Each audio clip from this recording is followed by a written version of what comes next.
Hey everyone, I'm Trevor, and today we're at Disney California Adventure to show you every single snack in every land. So let's get going. As with our Disneyland video, the purpose of this video is to highlight some unique or Disney-centric treats. Not things like pickles, muffins, fruit. We're not even really going to go into trolley treats behind me because it just has the standard confectionery type items. They do have some Mickey treats and things, but they're the same ones, the Mickey candied apples, the Mickey cake pops, those sorts of things that you can find at all the other confectionaries, both in downtown Disney, Disneyland, and here at Disney California Adventure. That means that our first stop is going to be Clarabelle's hand-dipped ice cream. Or hand-scooped, rather. Hand-dipped, too. They got hand-dipped ice cream bars. They have your typical ice creams and sundaes here, but what makes them special are their customizable ice cream bars. This location also caters to a lot of seasonal ice creams, so check the menu closer to when you're planning a visit to see what they currently offer. Throughout the park, you'll find popcorn carts and churro carts that sell what you would expect, but I want to point out that every churro cart has a seasonal churro that's different from cart to cart and season to season. Additionally, the popcorn cart that is right across from Carthay Circle, over here off to our left, sells caramel popcorn, which is the only popcorn cart at Disney California Adventure that sells it. There are no snacks at Award Wieners, so we are going to keep walking right past that, and our next item is down this way. And here you're going to find schmoozies. Now, just like our Disneyland video, we're not going to highlight drinks, and that's mostly what they have here, smoothies, of course, but they have milkshakes, and I look at milkshakes as kind of being like a snack, because it's more like an ice cream, if you will, so we're going to mention their ice creams. Now, the only shakes I've gotten here are their seasonal milkshakes, and they look really, really nice. I mean, they're super cute, and they're themed well. The problem is the execution just isn't that great. I mean, I make a better milkshake at home with nothing but ice cream, milk, and Hershey syrup, truthfully. This little food truck here has a rotating seasonal menu. Everything it sells is subject to change. They do currently have a chicken lollipop for the Food and Wine Festival, which I ordered today. That was pretty good, but again, it may not be here for long. Either way, they're sure to have something unique worth checking out, so be sure to look up the menu when you're here. Terran Treats, just outside of Guardians of the Galaxy, sells mostly churros, but they do have an especially strange snack called the Cosmic Cream Orb. If you like cream puffs, you might like this, but it's one of my least favorite items in the park, and I know I'm not alone. But I think it's more because of its color and texture than it is its flavor. Pim Test Kitchen is home to two very unique snacks. The first is the Quantum Pretzel, which is an oversized pretzel that's been enlarged with Pim particles. It comes with a beer cheese dipping sauce and is easily splittable between the whole family. I did get it once before, but sadly forgot to film it. The longtime iconic snack, the Choco Smash Bar, is officially gone and has been replaced by the Choco Smash Cake. It's basically the same thing, but with a cake layer in there now, and in my opinion, it's still just as splittable, if a little less chocolatey as a result. Over in Cars Land, we have the Cozy Cones, which are home to a variety of snacks from churros to soft serve to ice cream and popcorn. But the most unique item here are the bread cones, which are kind of like a cross between a snack and a meal. They're filling enough to count as a snack for 2 people or a meal for 1. Across the street at Flo's V8 Cafe, they serve classic milkshakes, chocolate, vanilla, strawberry, and a Neapolitan. I have yet to try these, and occasionally they have seasonal pies available as well.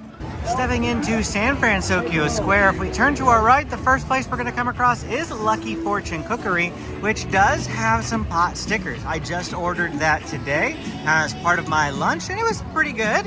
Here's a picture of it. And then they also have the Baymax Macaron.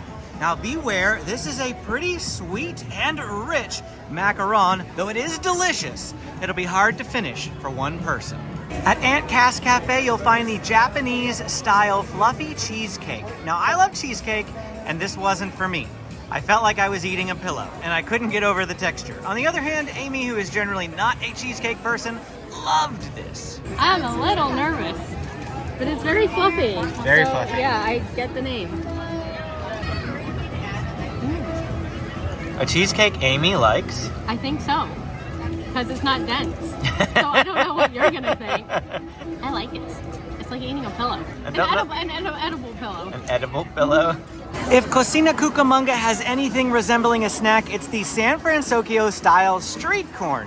This unique corn on the cob is covered in togarashi mayo, queso fresco, furikake, and bonito flakes, and is served with wheat chicharrones.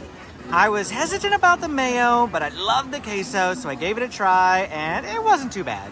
If I have one complaint, it's just that there was too many seasonings and spices on it. Just not for me. San Fransokyo Square is also home to the Ghirardelli shop, which has a large variety of ice cream options. Though surprisingly, we haven't eaten here in a long time, so I don't have any footage, but here's a quick look at their menu.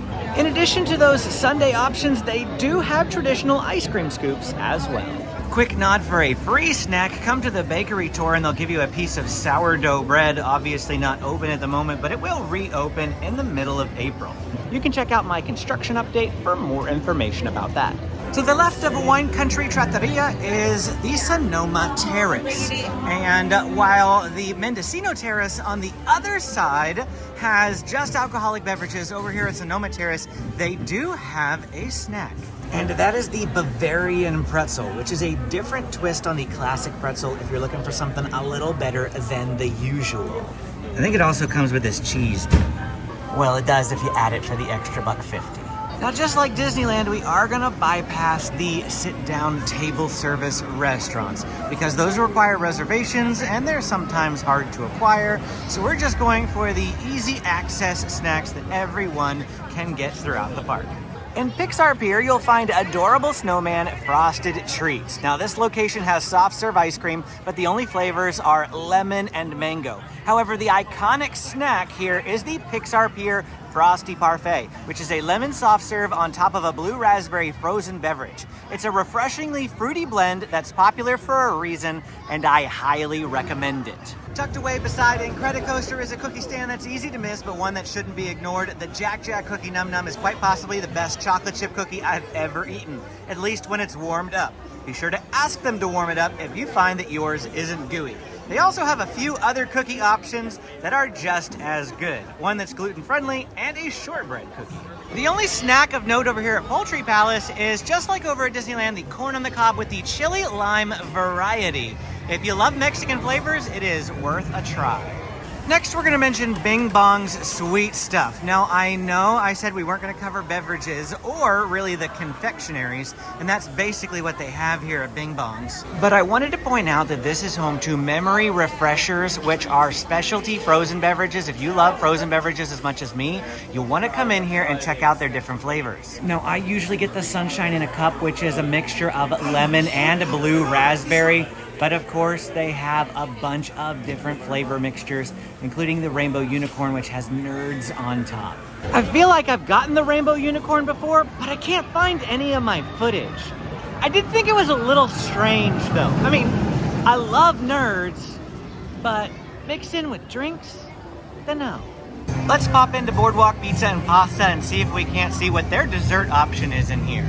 Now, very similar to the Plaza, these are going to rotate depending on the day, but this is what they have currently. I don't even know what that is, and since I'm not intending to buy it, I don't want to pick it up or touch it, and I'm assuming what it is beneath it, but I do see some chocolate-covered pretzels here on the top and what might be like a mousse cheesecake sort of thing. Now, the Paradise Garden Grill, we cannot get really any closer because of the live music going on. The Paradise Garden Grill is another one of those locations, just like the Studio Catering Company, that rotates its menu seasonally and often in conjunction with food festivals. And sometimes when food festivals aren't even going on, this place isn't even open. But you'll have to come and see what they have because, like I said, the menu rotates frequently. As an example of something they might have right now for Food and Wine, they have a pistachio cheesecake, which we tried for Food and Wine this year. For our last food location that offers snacks, we have to trek nearly all the way back to the front of the park in Grizzly Peak, where we find Smoke Jumper's Grill. The only desserts, however, are more milkshakes similar to Flo's V8 Cafe and Schmoozies. There's nothing even special about them. They're just standard chocolate and vanilla. Now, if you noticed, Disney California Adventure is a little light on snack options, and that's because it's home to all of the Disneyland Resort's food festivals. There are 3 primary festivals: Lunar New Year Festival in January and February, Food and Wine Festival in March and April, and Festival of Holidays in November and December. But this year sees the return of Pixar Fest from April to August, and with it comes all new food booths. At these booths, you'll find a lot of menu options from food to beverages, all in snack-sized portions.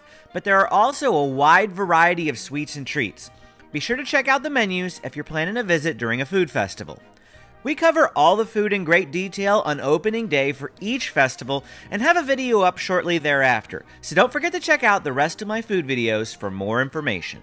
And that's it for our Disney California Adventure Snack Guide. My favorite snacks from this park are going to have to be the Choco Smash Cake, the Jack Jack Cookie Num Num, and the Pixar Pier Frosty Parfait. Give those a try the next time you're here. Don't forget to hit the like and subscribe on your way out. Click this video to check out my Disneyland Snack Guide. Thanks for watching, and we will see you again next time.